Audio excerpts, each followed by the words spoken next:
Okay guys, if you just hooked up your iPhone to your computer and you get this message right away, don't be afraid of just clicking uninstall now. This will not restart your iPhone, it won't do anything that you can see actually. It's just gonna download this software, okay? And then you're good to go.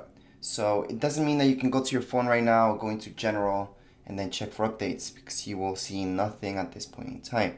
Now in some cases, sure, you might be missing an update or something like that, but that has almost nothing to do with this. Right now, this is because Apple has been updating a few things. So in order for your iPhone to sync up with your Mac properly, you do need to install this. This is a very fast installation process since it's such a small file. So even if you got really slow internet, this will not take more than a few minutes. And for those of you with fast internet speed, then it'll just take a minute or two to install and download itself. So right now we're seeing this will take about a minute and 20 seconds.